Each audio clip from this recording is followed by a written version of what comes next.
Hey guys, welcome back to Garden and Grease. This is our finale video of the Every Bit Counts challenge for the month of August.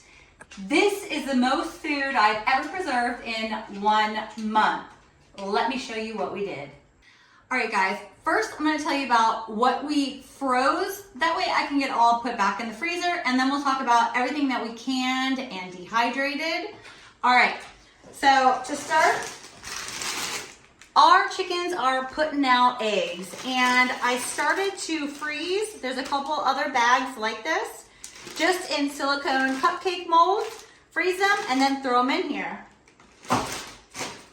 Every time we come across a deal on blueberries or at the orchard, we throw them in. Same with strawberries from the garden, but they get used up really fast in smoothies and in my yogurt. So we don't have a whole lot of that left. Same with some leftover peaches. We canned a ton of peaches, and these are just what we had left over, so I froze them. All right, so we've been making tomato sauces, and my trick to it is I harvest them and I pop them in the freezer. So right now we have only about 1.5 gallons of frozen paste tomatoes mostly, and we're gonna get some more, and we'll be making more sauce this year. But we also freeze our cherry tomatoes, and throughout winter, we literally just take them frozen and plop them in meals while we're cooking. And we have 4 of these quart-size Ziploc bags full of those. And believe me, there's probably like 4 more worth out on the plants that I've just been too lazy to harvest. All right, as we move over, we've been chopping up and freezing our bell peppers and some of our onions. We love to preserve our peppers this way. We chop them either in slices like that or in little pieces, and sometimes we vacuum seal them, and sometimes we just throw them into Ziploc bags.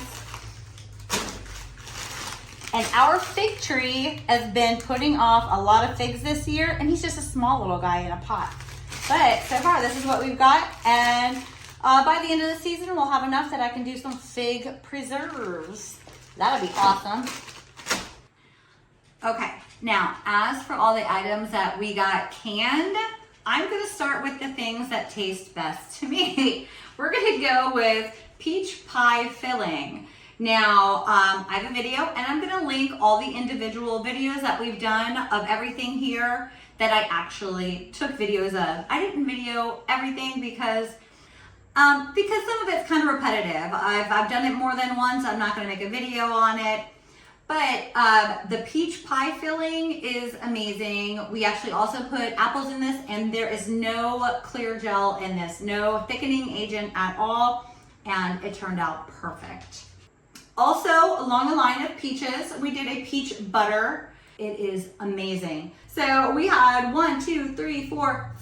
6 jars of the peach butter. We now have 5 jars of the peach pie filling.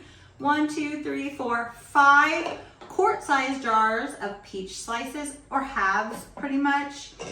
And then we have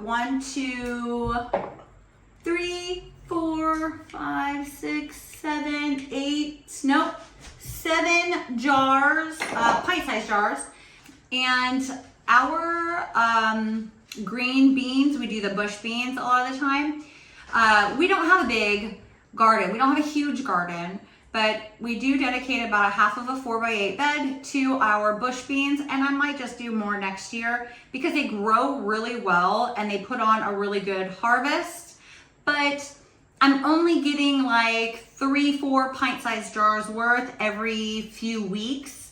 And so that's just how I've been preserving them. I don't get a full cooker full of green beans, so kind of wasting a little bit of energy when I don't have a full pot, but that's okay. I still got them preserved. And we have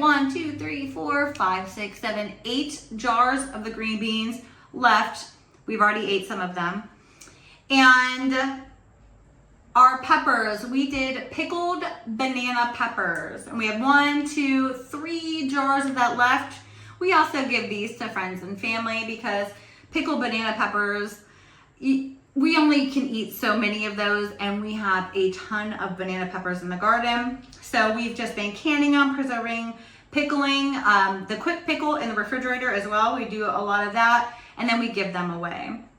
So I have a couple jars of those, and I'm gonna have to do a whole lot more because we have a ton to harvest. Okay, this is so far my best spaghetti sauce recipe that I've made, and it is family approved. And we've already been dipping into this stash. We have 4 jars of it left over, and 1 quart jar of the juice that kind of risen to the top, and we scooped and we jarred it up. And we're gonna use this for stews and anywhere else where we would need a tomato juice product in our recipes. And I'm gonna link this below, like some of the other ones that I made videos for. And then as for canning, either pressure canning, which the green beans were pressure canned, majority of the rest of this was just done in a water bath canner. But the last water bath or pressure canned item that we have is our applesauce, and that is included in this video. So in this video, you're gonna see me make this absolutely amazing applesauce.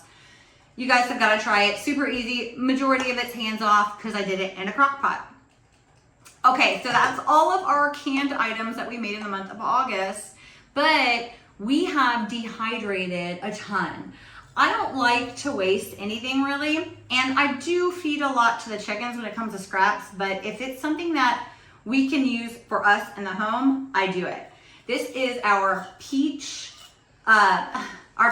peelings that we dehydrated. I've yet to get around to grinding it up and powdering it.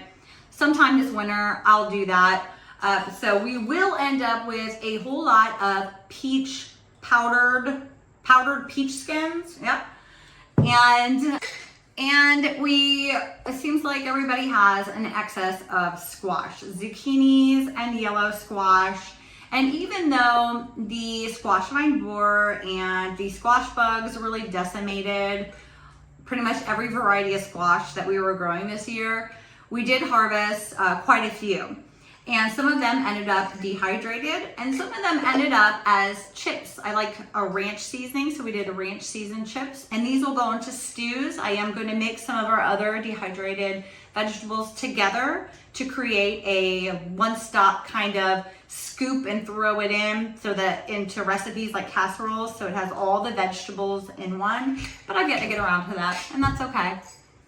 One of the things we're gonna add to that is our dried cherry tomatoes. We have an overabundance of cherry tomatoes, so I'm constantly trying to find something to do with it. I have another thing of dried cherry tomatoes.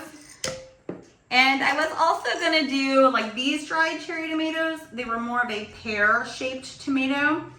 And I was going to get around to, and I still will this month, I'm gonna put these in olive oil. So we'll have like sun-dried tomatoes in olive oil, but really they weren't sun-dried, they were dehydrated in my house in the dehydrator. But I mean, nobody else will know that, except for all of you watching this video, but it's our secret. And then along the lines of not wanting to waste anything, we have our tomato skins that were dehydrated, and we're gonna powder these down and put them in all kinds of meals throughout winter. Okay, and now to the last few things that we did in the month of August, and that's our herbs. We've already used a lot of the herbs that we dehydrated within this month already. We have put them in our tomato sauces. We put them in recipes for dinner all throughout this whole month so far. And we have a whole bunch more to harvest, like our basil. I'm gonna get a last harvest off of that before I let all of it go to flower. Half of it already has, and the bees have been loving that. But we have oregano basil mix here, and then I have jars that are just basil, just oregano, and then we have like our plantain. This we use for an herbal remedy in our home, and it grows like a weed outside, but it's actually really good for you, so we dry some of those as well. And I don't want to forget to mention the herb infused oils that we made, and we aren't done with these. This isn't the last part of this recipe. we still need to then process this oil into lotions and salves for healing and nourishing our skin. And that was a really fun, easy thing to do, and I'll link that video as well. And it went along with a little shopping trip to a somewhat local herbal shop in the area. All right, guys, now that is everything that we have preserved for the month of August, and I'm going to show you the very last recipe that we preserved for this month right now. It is the last day of the Every Bit Counts challenge for the month of August for preserving every day for the month of August. Now, there have been a few days that I didn't have time to do that because of work and other commitments, but we have actually tried and succeeded to preserve majority of those days. But today, this is going to be my last recipe for this month. We're doing applesauce with these. I had saved some aside so I can do some dessert for after dinner tonight. I don't know what kind they are, and I don't have fancy machines. Like having an apple peeler, core, slicer all in one would be amazing. I don't have that. So I'm literally just using my peeler. I'm sitting here in the comfort of my dining room, and I'm cutting peels. And we're gonna save these peels. We're going to be making vinegar.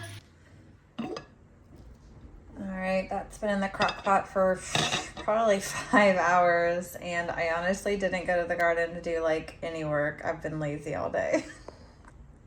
Okay, so it's still a little lumpy and chunky. If I had an immersion blender, which I don't, I would just honestly just take an immersion blender to this, because we don't have any skins, any seeds, any cores in this, but I don't have one, so I'm gonna put it in my like food processor. And guys, this is like the cheapest food processor you can buy, or a blender or something like that. Let me move my stuff around here.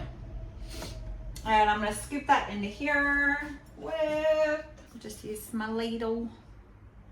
Try to get this close. I just put in enough apples into here so that that I filled it. Like I just stopped there. So there's no like particular amount that I did. I just filled it and let it cook down. And I'm just gonna puree this a bit. Let's see.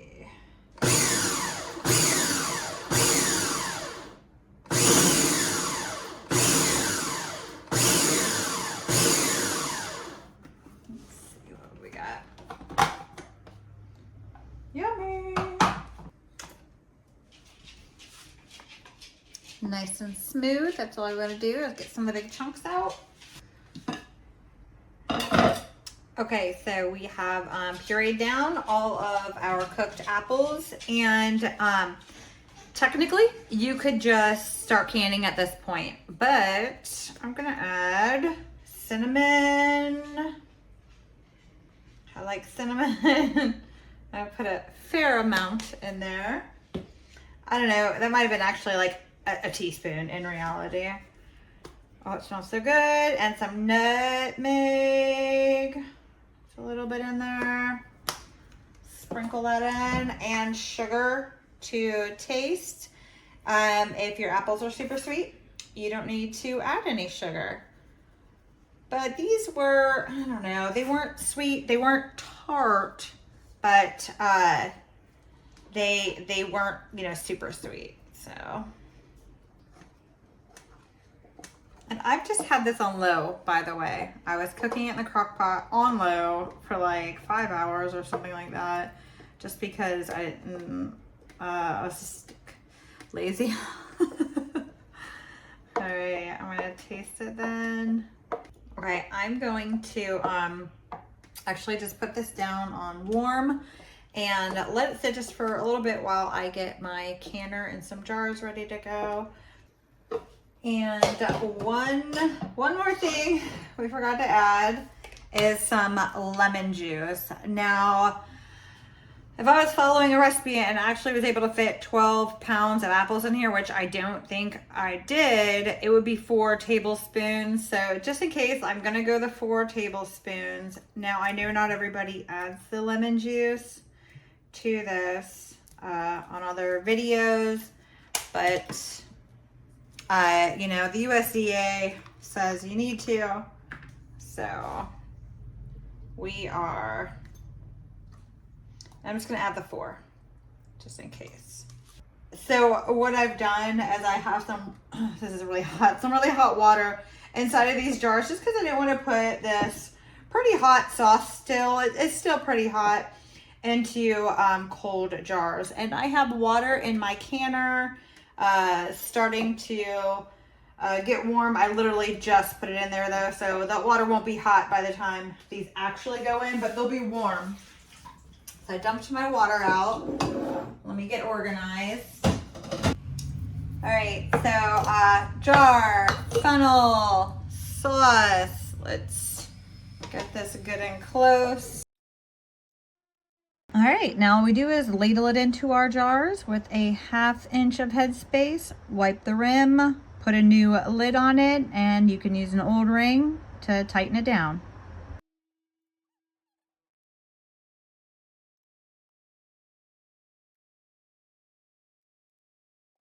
I'm going to show you how I use my pressure canner as a water bath canner. I have shown it before in another video, but I didn't actually show. I just kind of told you what I did. So this is the lid for my pressure canner.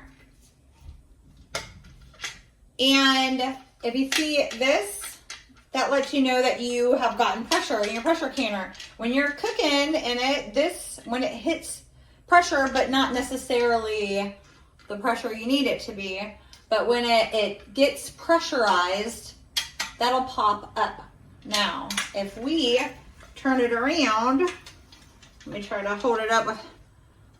I can turn the bottom off, and there's a little washer. We don't want to lose that little like white gasket, or it may be a different color, you know, on other ones. And I don't know if you can do this with all pressure canners, but I looked in the manual for my pressure canner and it said that you can. Now, I specifically had bought this pressure canner, the Presto one, and I'll put it in the description below, link. We are Amazon associates, so, you know, we'll get a commission off any qualified purchases.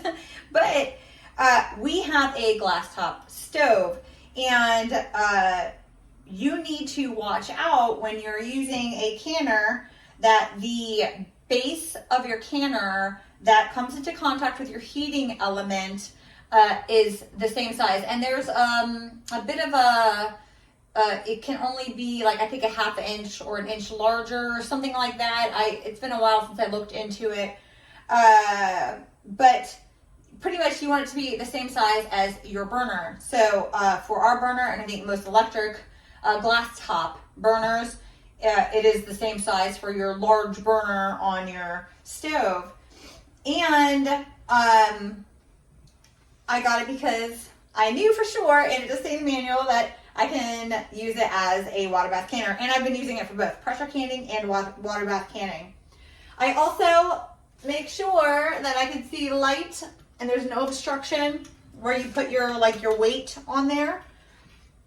And when I water bath can, I have this backwards. I still lock my handles in place. You don't have to, but it just says it in the manual, so I do it. It's no big deal. It doesn't pressurize in any way when you're water bathing in your pressure canner. As long as you're taking off that, it's not going to pressurize. We're going to let this get up to boiling, and once it does, then we're going to start our time. It's not there yet, so I have it on high. We'll be back. And I made another jar of the apple scrap vinegar.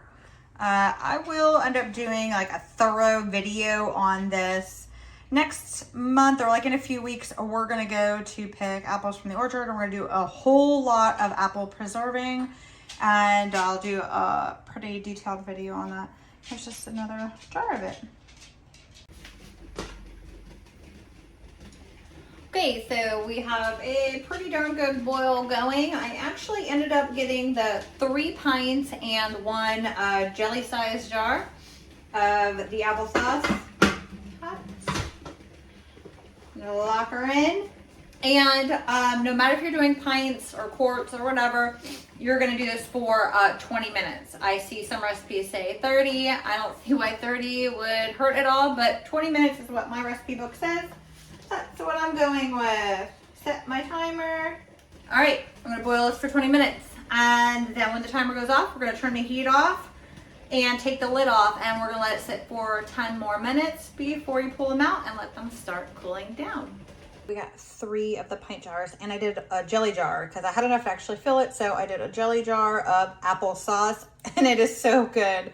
And I'm actually getting ready to make some dog treats for Gertie. So I'm gonna use pumpkin in that. That's why that's sitting out. All right, guys, that was the final canning recipe we've done for the month of August. If you have not subscribed already, please consider doing so. It'll help this little channel out big time. And don't forget to hit that like button. Have a good day.